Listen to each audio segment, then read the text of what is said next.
संभल हिंसा, सांसद जियाउर रहमान वर्क को चार्जशीट में बताया गया मुख्य साजिशकर्ता।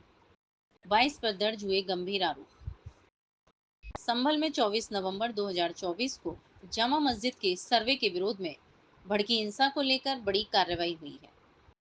बुधवार को पुलिस ने समाजवादी पार्टी के सांसद जियाउर रहमान वर्क, जामा मस्जिद के सदर जफर अली एडवोकेट सहित 22 लोगों के खिलाफ 1100 पेज की चार्जशीट दाखिल की है।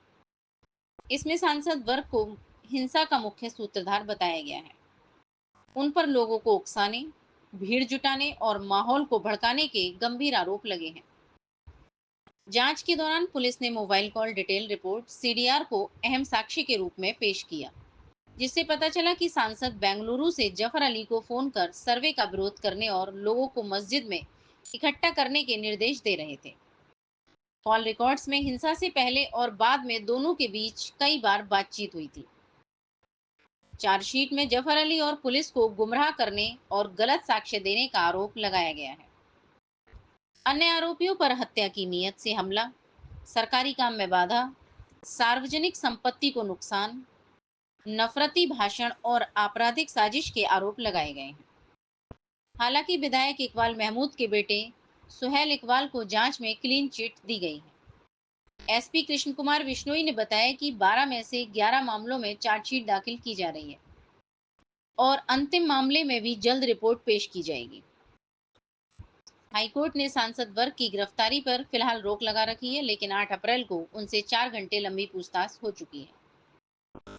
लगी है सांसद वाले केस में क्या है पूरा? 24 नवंबर 2024 को जनपद संभल में कोर्ट के द्वारा दिए गए आदेश के अनुसार हो रहे सर्वे में विघ्न डालने और वहां पे उपद्रव करने और हिंसा और आगजनी करने के आरोप में कुल 12 अभियोग जनपद संभल में पंजीकृत हुए थे।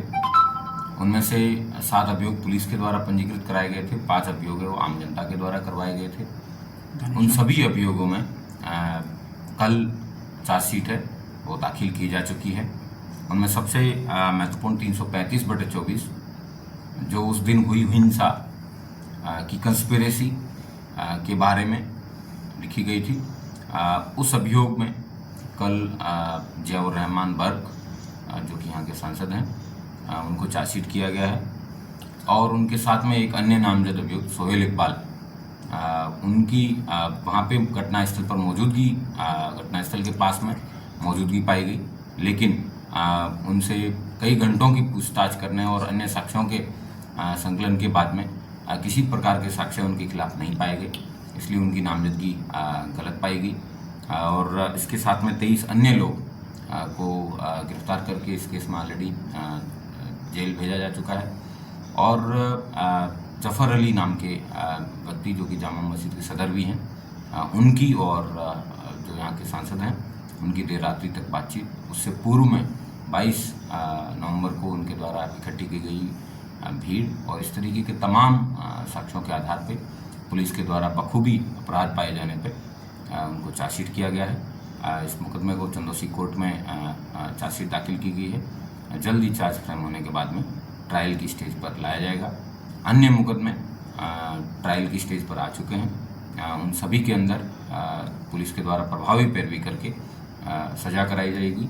कुल 92 अभियुक्त अभी तक इस हिंसा में गिरफ्तार करके जेल भेजे जा चुके हैं। कई ऐसे अभियुक्त हैं जिनकी पुलिस के द्वारा तलाशी की जा रही है, नहीं मिलने पर उनके सबके खिलाफ एनबीडब्ल्यू भी लिए गए हैं। 82 और 83 की भी कार्रवाई जो कि पूर्व की सीआरपीसी में की जाती थी, जो नए बीएनएसएस के जो सेक्शंस हैं उसके हिसाब से उन लोगों की कुर्की की कार्रवाई है वो जल्दी अमल में लाई जाएगी। सांसद जियाउर रहमान वर्क इसमें घटना में संलिप्त पाए गए हैं जी। आगे क्या तैयारी है? पुलिस के द्वारा प्रभावी पैरवी करके इनको जल्द से जल्द सजा दिलाए जाने का कार्य है वो किया जाएगा। इसमें 92 अभियुक्त हैं, उनको अभी तक गिरफ्तार करके जेल भेजा गया है।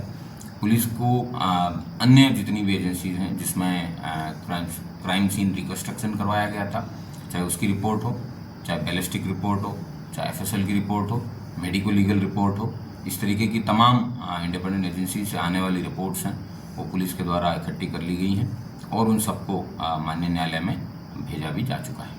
पाकिस्तानी कारतूस भी मिले थे सर यहाँ पर, उन सभी की बैलिस्टिक रिपोर्ट्स हैं वो माननीय न्यायालय में भेजी जा चुकी है और वो ट्रायल में काम आएगी। तो क्या सांसद की गिरफ्तारी होगी नियम अनुसार इस केस में? नहीं, उनसे पूछताछ करके उनको 35B का नोटिस दिया गया था और पूछताछ करने के बाद में उनसे जो भी साक्ष्य संकलित किए गए और उसी के आधार पर पुलिस के द्वारा वो चार्जशीट करा। ठीक है।